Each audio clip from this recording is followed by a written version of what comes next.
with whoever wants to answer. Hey guys. So, the question is, personally, I really want to know, what is the happiest thing, or what is your favorite moment filming the series of Team Clash? Like, top of your head. I mean, Let's start with, okay, Jayda? I guess, sobrang daming mga moments na sobrang happy kasi nga, I feel like we're all naturally really close. Pero I think it's the pranks that would go on before we would do takes. Specifically one time with Ralph, where he was late. si Kobie nakaisip nun eh. Pero yun, like, pero yun nga, I would say yung mga pranks, pati yung mga moments na, ano yun, pag, those moments on set na, for example, may nabubulol or something like that. Aljon, for instance, you know, I guess the beautiful thing about it is we all just kind of like are able to laugh it off and just really have fun and enjoy. So, siguro yun yung mga moments na ganun. And yung mga moments of improv, siguro, yung mga pag nag-a-adlib yung mga castmates namin, it's super hilarious. So, ayun.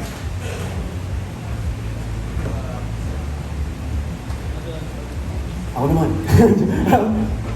Ang akin naman, kay Ralph din. Ewan ko, nakakatawa talaga si Ralph eh. May scene kami, may scene kami na susugurin namin sina Zoe at yung girls, kaming mga boys. Tapos, may moment doon na si Ralph, bigla siya gawin mo nga Ralph, yung... Hindi, pinakita naman eh. Tapos lahat kami, parang pinipigyan lang namin yung tawa namin. Pero may nakailang takes kami doon direct eh, di ba? Mga 4 takes ata eh. Pinipigil na lang tumawa. So yun yung challenge dito, no? To keep yourself in character while everyone's doing something silly. So yun yung ginagawa nila. And minsan nagagawa, minsan hindi. But I'm happy for them, you know, they're really trying to keep a straight face. And it's really a light set. It was out of nowhere. That really caught us off guard. So parang that was the funniest thing ever. Yun. Yung ano? Ay, sorry. Dadagdag lang ako. Sorry. Yung kapag kunyari mga 1 AM na, parang dun talaga gumagana yung mga utak namin. And lahat parang sobrang hyper, sobrang energetic, parang let's do this. Parang gawin na natin to. And parang hindi kami napapagod kasi kung ano-ano na lang yung mga sinasabi namin. And ayun, masaya siyang gawin kasama tong mga cast sa Team Clash. Kaya guys, solid yun. I love you all. Love you. Well, there we go. Now I'd like to introduce Sir Justin Iron to help us entertain questions from our respected and reputable guest, the lovely press. Nakasama po natin na yun. Ayan, maraming salamat sa iyo, Jello. It was so nice to meet you. Ang galing. Ayan, we have a lot of questions from the media in store for our cast members of Team Clash. Okay, umpisahan na natin. By the way, I'm Justin Irons from EBS-CBN PR. Ayan. Una gusto ko magpasalamat to our friends from the media for especially to those who nag-stay up to this point. Alam namin, sunod-sunod ang events ninyo ngayong araw. Ayan. Alright, sige, umpisahan natin our first set of questions. Iabot ko po ang mic. From Alan Sancon of Stars Photo. Ayan na. Hi. Congratulations everyone. Di ba? Parang may congratulations for your new series, musical series. Yung first question ko for Jayda. Yes po. Yeah. So Jayda, I don't know if it is tama ako na this is your first acting. Opo, it is. Kumbaga, how is it? How is it itong first series mo? Kinabahan ka ba? Did you ask advice from your parents sa panahon namang ma-acting before? And nakilala ka namin before sa music eh, di ba? So this time, how is it doing this series for the first time? Oo naman po, syempre tao lang po ako. Syempre kinabahan din po ako. May kasamang pressure pero honestly po na-challenge po ako and this is something new for me. And it's such a wonderful first experience and first project for me po. To be with all of these amazing people na lahat po kami committed po sa isang goal which is makapagpasaya ng tao through this medium which is through this series.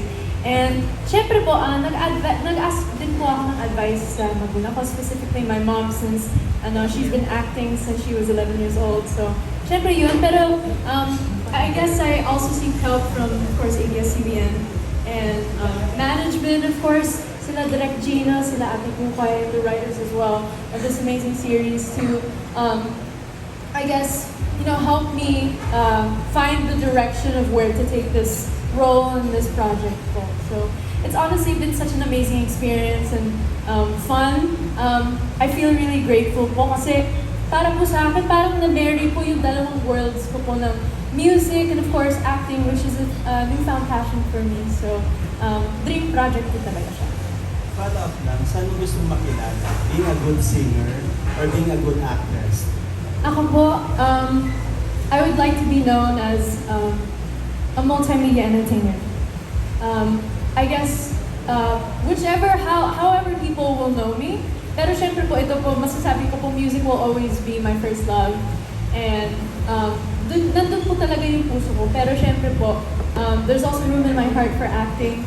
And especially with this project. And yun nga po, gaya po nung sinabi ko po, I guess I'm able to showcase two new sides to myself. And of course, one part about me, which is of course my music background.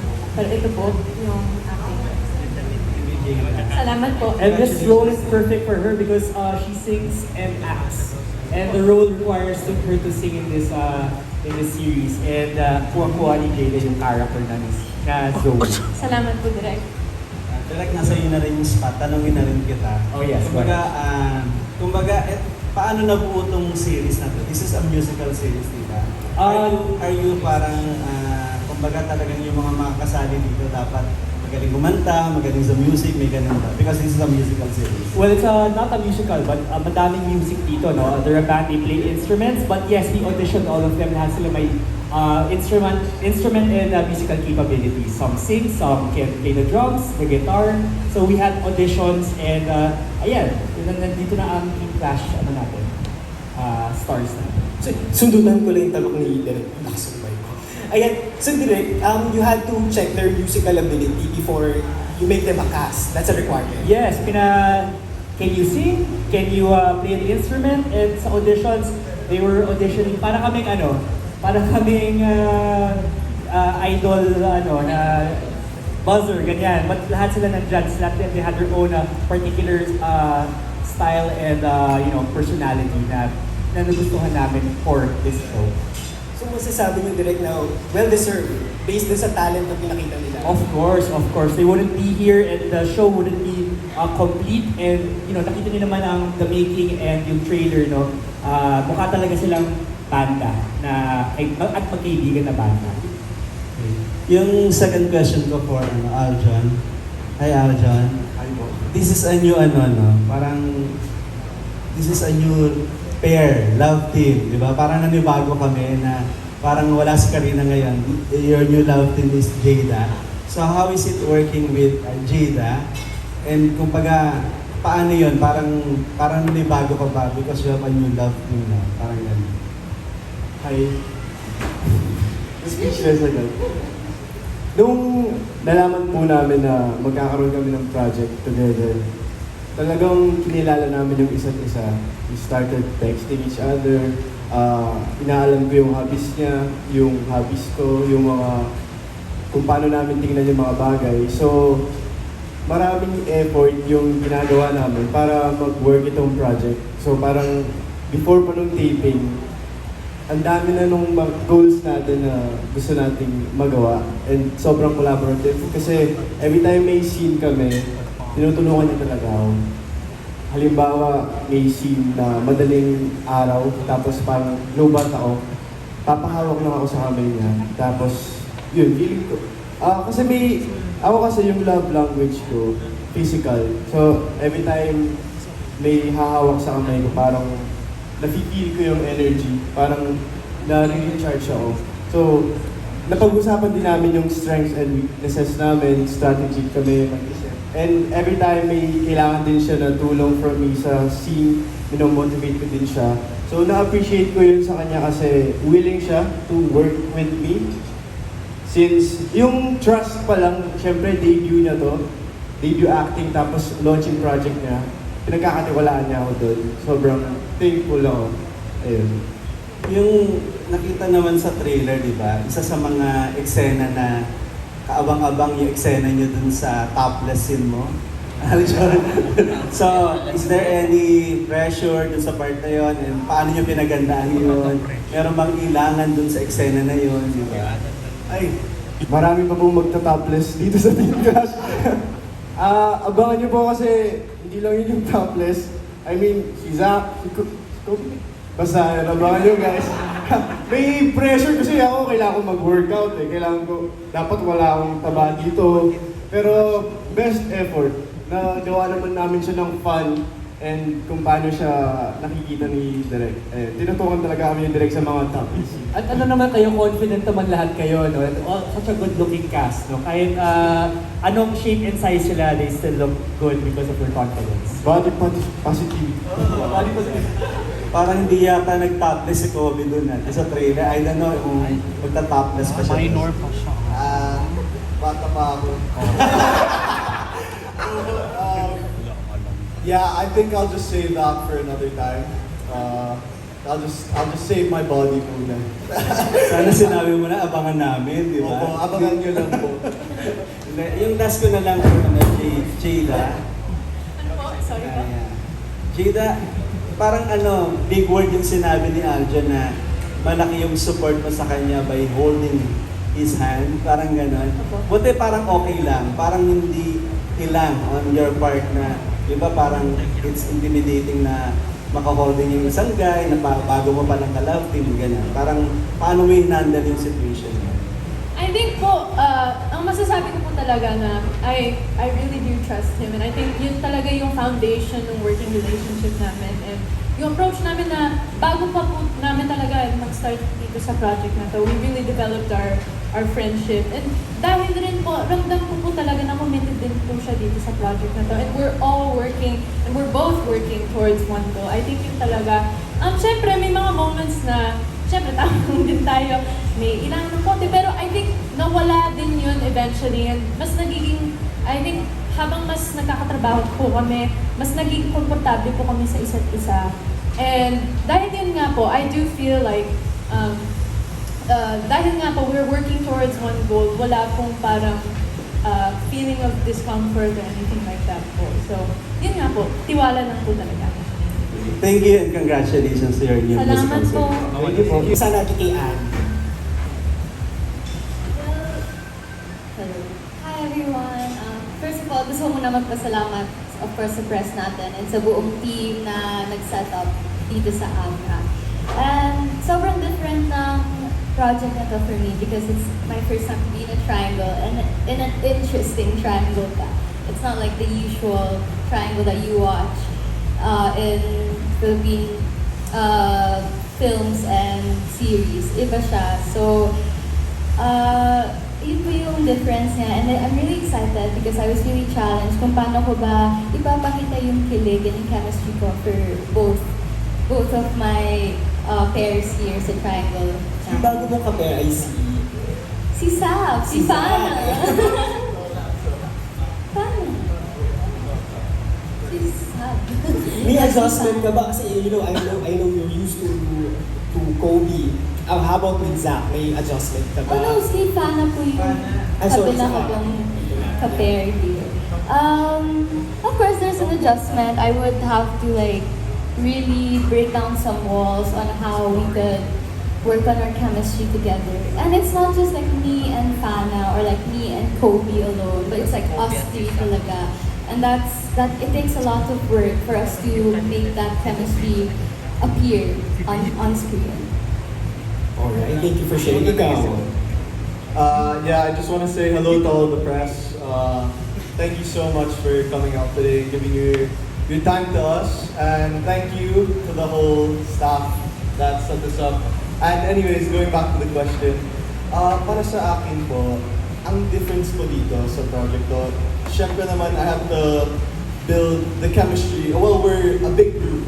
We're a big band together. So I have to build my chemistry with everyone, syempre. I have my best friends here, like Zach and Aljon and Ralph. So we had to build our chemistry as a group, and especially lalo na sa love triangle ko. You know, it's very different, but it's exciting and fun as well. So yeah, I think that's the biggest difference for me. Your most recent project before this is Love in 40 Days, bro. Love in 40 Days. Ayan. Ikaw naman, Zach. Hello, mic test. Yun. Hello, guys. I would say that this project is very different from the last project I did. Kasi the last project I did was Tara G, no? If you guys heard of Yes. it, no? And as a local Laguertan, parang I had to change up a lot, but not really. Kasi my character as well from Tara G is kind of similar to my character here as Sander. Except, you know, Sander's more, we call it, more alpha male. So, yun. And another difference is, it's musical in a way. So, there was no Ano nasabi ni David that you were challenged, Yeah. your musical ability was actually super duper challenging yung eksena namin when we sing it. Kasi, of course, parang you have to choreograph it perfectly. And, you know, kasi when I did my scene, I was going wild like that. So, it was really, really hard. Pero at the same time, parang it's an experience kasi, I don't know, parang it kind of reminded me of High School Musical. And, you know, I really love High School Musical as a child. So, parang, I don't know, it's really nice. And I'm just excited to see the outcome of it. And, yeah, I'm really stoked. Okay, dito ang talent na pinagpapakita mo ay dancing ba? Singing. Singing. Kayo guys, si Andi and Kobie. Kasi para lang malaman natin yung roles sa bawat isa. Drumming, tsaka, guitar. Well, hindi po ako bandmate here, so I'm the waitress of I'm fangirl. That's my talent here. Okay, ikaw naman. What was your most recent project? First and foremost, magandang araw po sa inyong lahat. Ako po si Bianca. Thank you so much for being here. I haven't done much. I'm very new to this industry. This is actually the second one I've ever filmed. So, I guess I would say she's very different from me as Bianca in general. Kasi Yani, she loves differently from me. She is very, very musically inclined. She plays the piano, so there are certain things that I had to learn for her, like let's say the piano. So, si Ate Kukay, before taping, tinuruan niya ako, mga 2 oras kami doon.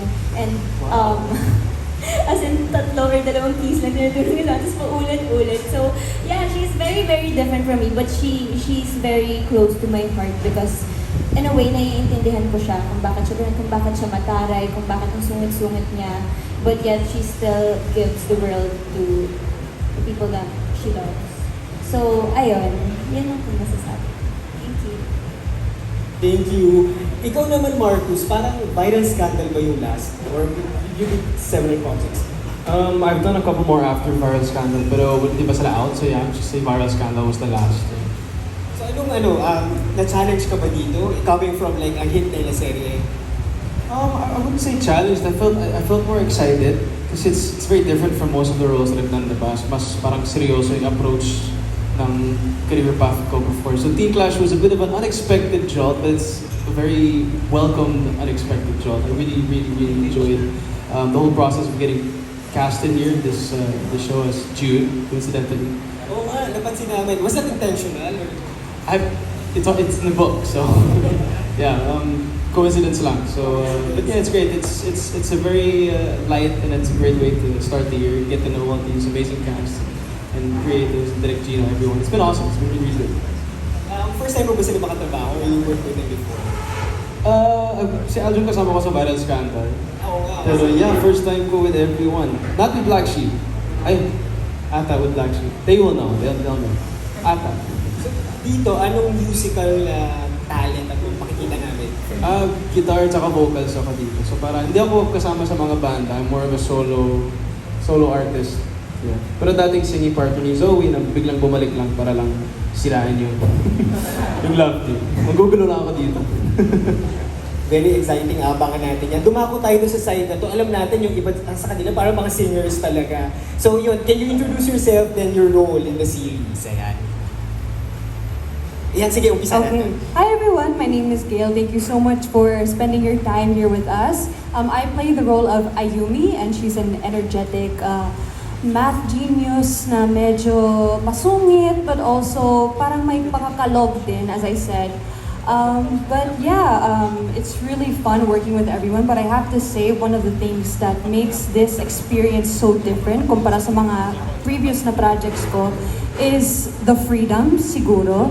Kasi yung mga directors that I used to work with before, they're very based on the script. You have to follow everything. Pero sobrang na-challenge ako dito kasi si Direk Gino, he keeps saying, just do whatever you want, just have fun and everything. And I'm not used to that. But ngayon, I'm super blessed to have this experience. And yeah, Teen Clash is amazing, guys. So I hope you support it. Thank you.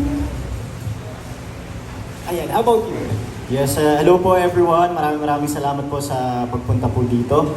Ako nga po pala si Ralph Malibunas. And ang piniplay po ng character ko po dito na instrument is guitar po. And yung character ko po dito is matalino. Ibang-iba po talaga siya. And medyo challenging po siya sa akin kasi hindi naman po talaga ako matalino in real life.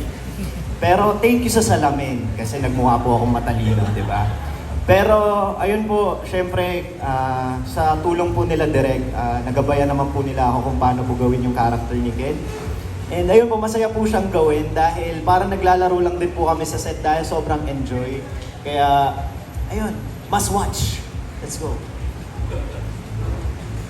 Hi everyone, maraming salamat po for being here and I'm Fana and I'm playing the role of Sam, Zoe's school friend, and I'm a lesbian po dito and childhood best friend ni Josh. And ayun, I'm really excited for this kasi this is my first acting experience. And noong una po talaga, actually, sobrang kinabahan ako kasi since ito nga po yung una kong experience. But of course, with the help of Direk and the cast and the whole team, natulungan po nila ako na magawa po itong role na to. Kaya masayang-masaya ako dahil talagang para lang kami nagbabonding and super masaya siya. And I'm drummer po pala ako dito, drummer. So yun, magandang hapon po sa inyo lahat. Ako po si Luke Alfred and ako po si Lloyd po dito sa Teen Clash, ang best friend po ni Ice. Ayan, so ang kinaibahan po ng last project ko po dito po sa Teen Clash is last project ko po is The Chosen One sa Pi Channel and sobra po siyang heavy, iyakan, ganyan, and patayan, mga ganun pong type of show po. Tapos dito po kasi is very light. And doon po ako na-challenge kasi parang nasanay po ako na hindi po snappy yung pagbabato ng linya kasi dapat kailangan merong reaction. So yun po sinasabi sa akin ng Direk Gino. Tinutulungan man po ako ng Direk Gino, inalalayan ako sa mga staff na unti-unting i-improve po yung pagiging snappy kasi syempre dapat mabilis, ganyan. So yun po, pinaka-na-challenge po ako doon. Thank you po. Ayan, maraming salamat. Thank you for sharing about your characters. Bago ako magpatuloy, I've Well, siguro po, I would say that one of my main musical inspirations when it comes to music in general, even for myself, would be Taylor Swift, of course. As you can see, I am wearing a Taylor Swift-inspired outfit. But I think I really channeled into really strong, empowered female pop icons or even rock icons. So I was listening to artists like Avril Lavigne, Olivia Rodrigo, Maisie Peters, who's an up-and-coming British singer-songwriter, and just all these women who have something to say with their music, and which is something that I resonate with my own music as well. And so I think that's really what I wanted to channel in with Zoe's drive and passion when it comes to anything, and of course her dreams. Any other cast? Sige, I'll answer. I don't have a specific musician that I gained inspiration from, pero I gained inspiration from a lot of rockers. And another good thing about on set is whenever it's break time, si Direk Gino would always leave his laptop to make me watch movies, mga coming of age movies specifically, mga early 2000 stuff. I try to gain inspiration from that, and I gain inspiration from your typical rockers, like Rolling Stones and stuff like that. And parang I kind of manifested it pretty well naman. No? So, yun. You know, it's a little hard to answer a specific musician, pero I would say it's like a bunch. And I just combine everyone in it. Zach here is the biggest movie buff here. He watches my laptop. Nakatutok lang siya. And pinapanood namin sa kanya mga Tagalog movies like Trip, Jologs. So mahanap yun sa iWang. Actually, I appreciate that na direct. Kasi parang, when I watch those coming of age movies, before my take or before my scene, I have that inspiration. And I told Direct Gino about that specifically, and it works. I really carry the character of Sander. So, yeah. Anyone else? Anyone else would like to share your musical inspiration? Si Fana siguro. Ako naman po, inspiration ko, just like what Jayda and said, nakikinig po ako sa maraming artist. And siguro yung inspiration ko, parents ko po. Kasi yung parents ko, tumugtog sila sa isang band. So, tinuturuan nila ako. And, ayun po, sila po yung inspiration ko siguro. Yeah. Actually, I also have one. My inspiration would have to be, she's not very famous here, pero her name is Upsall. And the way that she writes, she has a very I don't give a F attitude about everything. And having to be, Zoe's friend in this, diba? We have to be very strong and like energetic and very opinionated women, to carry the band. So I try to channel her when I channel Ayumi. Alright, okay, thank you. And that makes it more exciting for us to watch how these inspirations translate on screen. And my last question would be, in relation to the whole storyline of the series, what was the hardest personal challenge that you've had to face as a teen or as a young adult, and how did you overcome it? Miss you. Ang Miss Universe yung tanong eh. Who would like to start? Go Markus. I mean, the hardest, as a teen, as a teen or young adult, here, well, I've been writing songs, singing songs and writing since 5 years ago. I think I started here. But one thing I never really got over was performing live. That's always been a fear of mine. And what I'm excited for you guys to see is that I'm actually going to be putting myself out there in this show. I know it's taping and stuff, but still, that's probably my biggest fear that I'm going to overcome throughout this show. Performing live and even public speaking. Nabubulog na ako minsan sa mga press con, pero it's a big thing of mine, and I can't wait for you guys to see it.